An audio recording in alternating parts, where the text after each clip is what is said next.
it's IdkWhatsRc, and this is my level 1 to 120 Dungeoneering guide for EoC.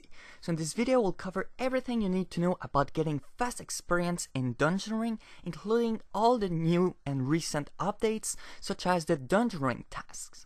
So this is the part 2 of my level 1 to 120 Dungeoneering guide. If you haven't watched the first part, then simply click the annotation on the screen to go check it out. Okay, so the very first thing you will want to do if you want to train with other players is to find a team. And to do that, if you're level 1 to 80, you will want to go to wall 32, that's the wall to find teams. If you're between 80 to 100, you will want to go to wall 117, and finally 100 to 120, it's the wall 67. So there's a convention for advertising floors. So if there's someone saying F12 plus 1, it means that the guy is doing floor 12 and he needs one more guy before he starts the floor. If it's O plus 2, it means occult floor needs 2 more guys. There's also warped, which is W, or abandoned, which is A, or furnished F.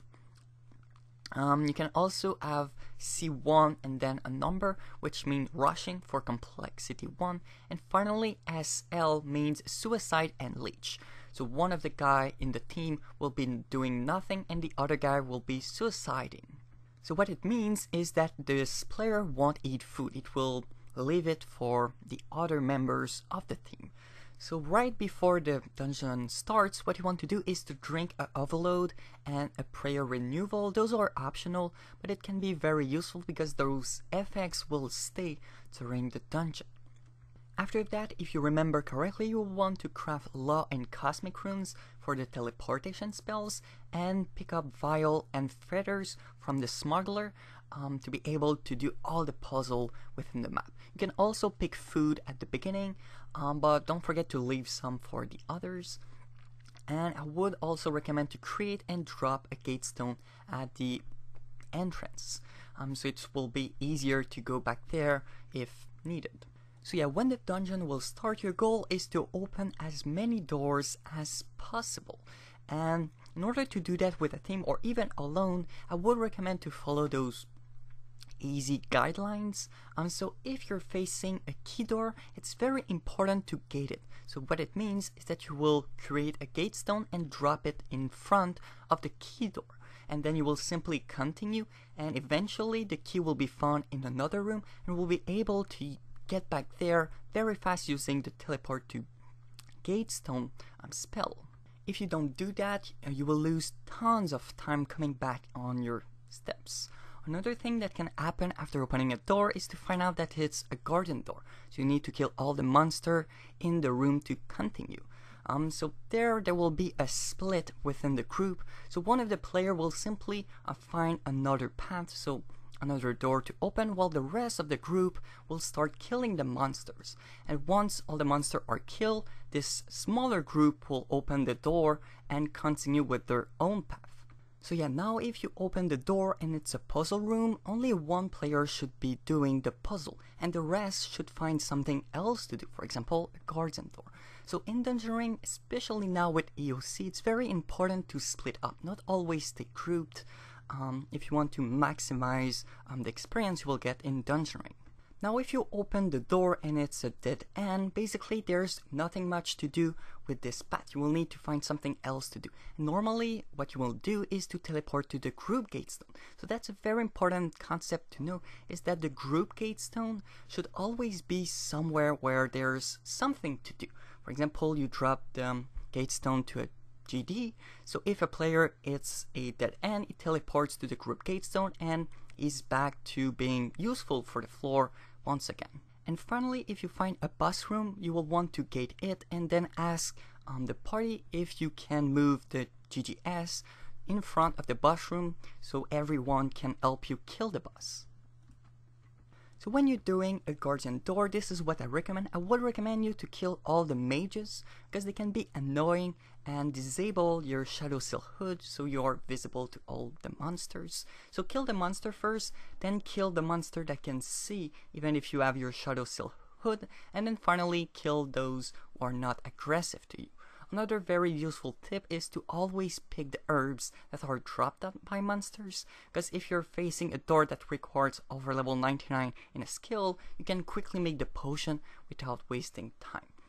Also, don't forget to use quick prayer, such as protect from mage. It will save you a lot of HP, and share the food you find. Don't keep them all to yourself. Other players might need food. So what really makes the difference between a newbie and a pro guy in Dungeoneering is how we use gates. So gates are the main thing that can improve the time in a floor, and knowing how to use them is very important. Also, communication is also very important using them. So you don't want an area to be gated multiple times. It's useless, and it's even worse if one of the area is not gated at all. So this means a player needs to run and waste a lot of time to get to an area that he could have simply teleported instantly to. Another good thing to know is that the gate stone also acts as an emergency teleport. So if you're very low at life and you're sure to die, you can use it to be teleported to safety instantly. Okay, so first of all, I'm going to show you how to do a solo floor. So the first thing I will do is drink my overload and prayer renewal, because I got them, and then I will start a small abandoned floor. So I chose small because I don't want this video to last too long. So the first thing I will do is to get my runes if you have completed the Dungeoneering tasks from the smuggler. Otherwise, you can drop something on the table and buy rune essence. Don't forget to buy feathers and vial from it if you want to be able to complete all the puzzle. So craft your law and cosmic. You also want to craft a gate stone and drop it to the base. It's very useful, and grab some food if needed. So we'll go west. It doesn't really matter, and it will turn out that this is a dead end. So there's no point going to that room. So I will go north, and there's only one way. So I will simply follow it. There's a key there, very important to pick it. You can see what keys you have in the top left corner of the screen. So there's a puzzle. I won't cover puzzle in this video, so simply click the link in the description to find them all. But this is called the mono for monolith, and I will move on. So there's two ways I can go. I can go left or right. Right, it's a key door. So what I do is drop a gate stone in front of it because I don't have the key yet. So I'll continue the floor, and eventually I will find the gold crescent key, and I will be able to get back there very fast, so without wasting time. So there I will go north, it doesn't really matter, and I will turn into a guardian door room. So there's a key there, don't forget to take it. So if you remember correctly, what a guardian door means is that you cannot open it until all the monsters in the room are killed. So this is obviously what I'm going to do, so I will kill this monster and unlock the west door. And now I'm going to create a gate stone and drop it in this area because I don't know how far I will need to go in this path. Right there, it's the boss already, so it wasn't really useful, but this path could have been very long, and getting back to the guardian door could have been quite time consuming. So this is a dead end, so there's no point continuing that path. So we'll teleport to where I was before, because I know that there's a door there that I can open. I still have my gold crescent gate. So when I will find the gold crescent, I will be able to teleport right next to the door without walking my way back. So way faster. So there's the blue shield right there, the key. So we'll simply open the blue shield, and then it will turn out that it will be a gold crescent key. So I'll use my group gatestone teleport to be teleported right next to the gold crescent door. So as you can see, gates are very important. I just saved pretty much a lot of seconds doing that, and then the floor is done. I've opened all the doors, so I will teleport to the boss where I put a gate. So once again, I saved a lot of time putting my gate there, and that's pretty much it. And so for the boss fight, I will also not cover that in this video, so I would recommend you to simply click the link in the description. So there you will be able to see all the different boss and how to kill them all efficiently. So after killing the boss, the ladder to the right will open, and I will be able to end the floor and get my experience. So simply select end floor and yes, continue, and you will have all the stats concerning your floor, and you can decide to set ready, so do another floor, or leave and go back to RuneScape surface. Okay, so now I'm going to show you guys how a team floor would look. So first I'm in world 77 in Daemonheim, so the world for high level dungeoneering, and I just traded this guy. So by trading a player, basically what you tell him is that you want to be invited, and after that, it will send you an invite request that you will accept. Eventually, there will be 5 people in the party, so you can start it. So you will want to drink your overload and drop the vial before the floor starts. The very first thing you want to do is to get your cosmic and law rune, as well as feathers and vial. If you remember correctly, make a gatestone, drop it. We first went north, but we couldn't go farther than that, so I used teleport to group gatestone to go south, where my teammate was. Right there is a guardian door, so 2 of them, me and another player, stayed there while the other simply continued to the west, opening doors. So once we had finished the guardian door, we went east. So right there are a lot of doors that cannot be opened yet, so what I'm going to do is to gate it. So I created a gatestone and dropped it, so I can come back there at any time very fast. And I'm also going to tell everybody in my party that I had gated that. So I gated the purple pendant, not pendant but pentagon, and the crimson crescent.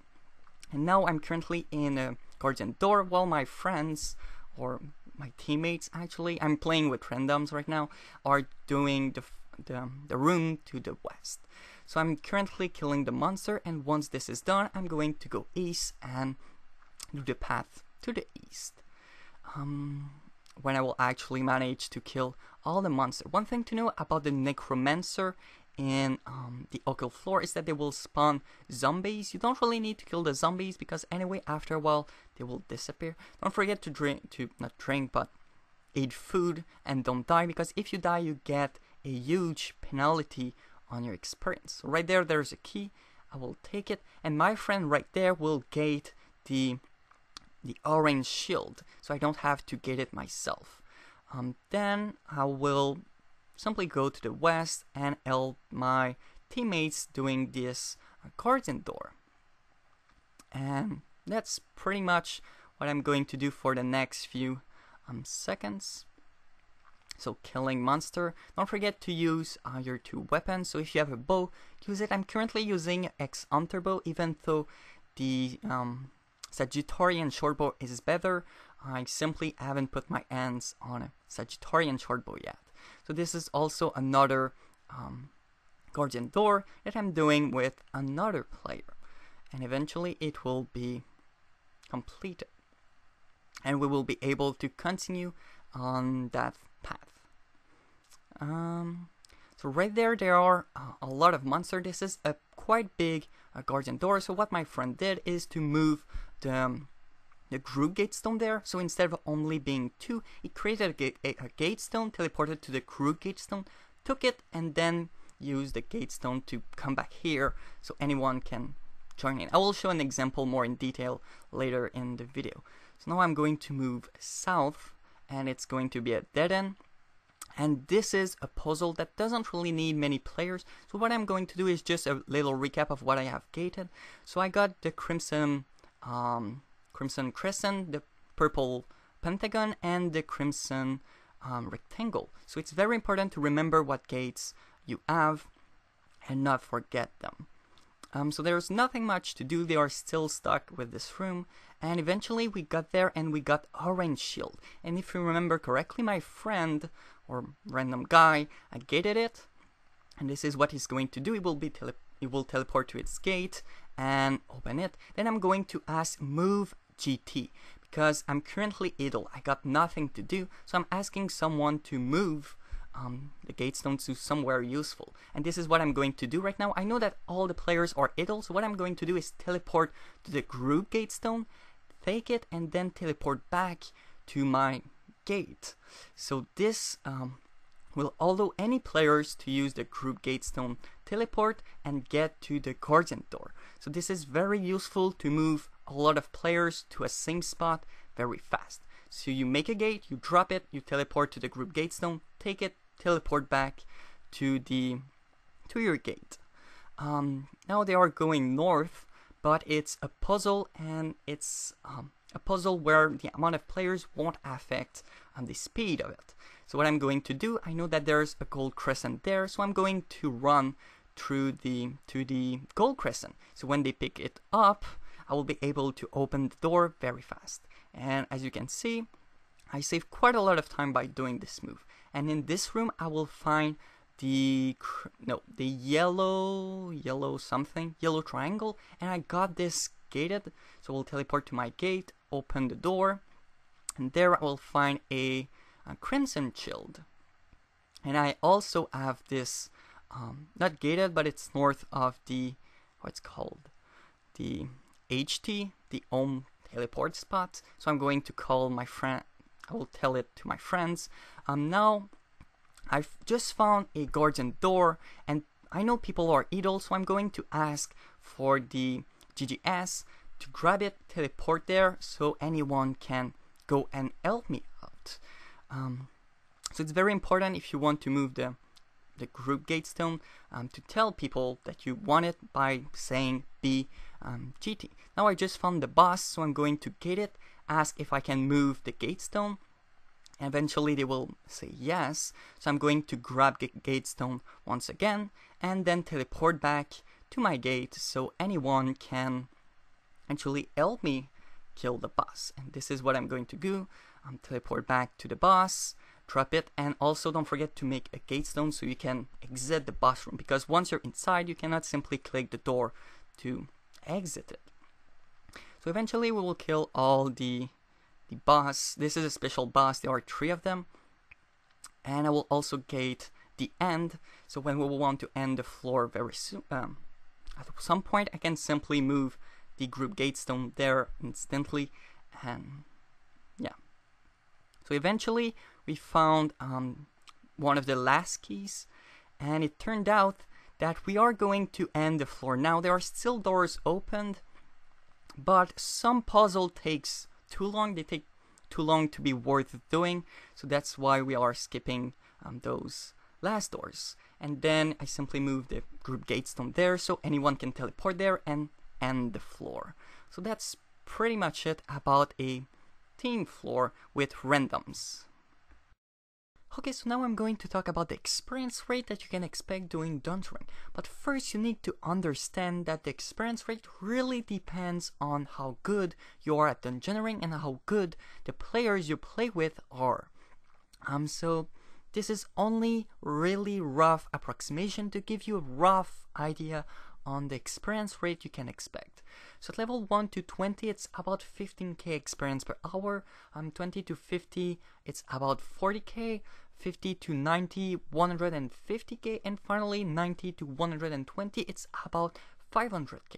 But people who are very good at Dungeoneering and who has a permanent team, so who plays always with the same players, can expect to get easily 800 to 1 million experience per hour. Now if you want to train Dungeoneering in solo mode, you will get slightly less experience per hour. 1 to 20 it's about 8k experience per hour, 20 to 50 it's 25k, 50 to 90k it's about 110k, and finally 90 to 120 about 375k experience per hour.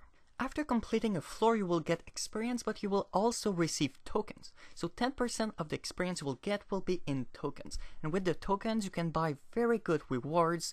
So those are only the ones that are the best. So there's the chaotic weapons, which are the best level 80 weapons.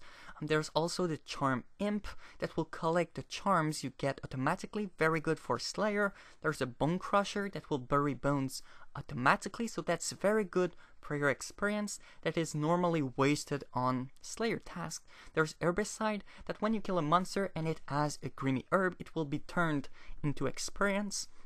There is also the scroll of cleansing. You will save herbal ingredients, so a lot of money by buying this scroll. Scroll of efficiency, kind of the same thing but for smithing, and scroll of life, same thing but for farming seeds. There's the demon or necklet, which is kind of special. Every time you will bury a bone, you will get back prayer points, and this is very good if you have a bone crusher, so you kill monster and you get back prayer automatically. But if you don't want any of those fancy rewards, you can also convert your tokens into Dungeoneering experience. So 1 token is 1 dungeon experience. Another thing you will unlock by doing Dungeoneering is the resource dungeon. So all around RuneScape there are special doors that you can open if you have the right Dungeoneering level, and inside there's something special. So right there are the 5 most popular ones. So there's the Edgeville dungeon, and inside there are 4 Limpwort roots. So it's not really good, but for free to play it's a good way to make money. At level 45 there's the mining guild with 3 runed rocks, so it's good for mining. There's the Taverly dungeon, which has the best spot for El'Ons for Slayer, the Varrock sewer for the best spot for magic trees, and finally you can also unlock Frost dragons. So if you want to kill Frost dragon for money, you will first need to get level 85 in Dungeoneering. If you want to have the full list of all the rewards, their tokens requirement and the skill requirement they have, simply click the link in the description. There are also alternative methods to train Dungeoneering, so you don't necessarily have to complete floors. The first one is to complete daily challenge, so you can complete it once per day and it will give a ridiculous amount of experience, 178k experience per day, and you will be able to get that in only 5 minutes. So that's a very good daily challenge. There's also sinkholes that you can do twice per day. The official wall is wall 134, and you will get approximately 125k experience in 5 minutes. And if you want to have a full guide about sinkholes, you can click the annotation on the screen. And finally, there's also another method to train. It's called leeching. So basically you pay someone and it will complete the floor for you. So you simply stay at the base and you away from keyboard, or you can also train skills like at fishing spots or train woodcutting. So yeah, Dungeoneering is a very complex skill. So I tried to do my best in this video to include the most I could do, but there are still things that were not covered in this video. So there's the puzzle list, the boss list, what you can craft and at what level, the potions that are kind of important, and all the rewards like I've mentioned. So for all those 5 elements, you can simply click the link in the description to have a fully detailed explanation of the information related to them. So yeah, it's already the end of the video. I hope you liked it, and don't forget to click the annotation on the screen to go check out my level 1 to 99 rune crafting guide. You can also visit my website called raininchain.com, where I run a poll every single week asking you guys what guide I should make next. So last week winner was obviously Dungeoneering, and this is why I made this guide. Also, don't forget to subscribe for more epic guides like this one.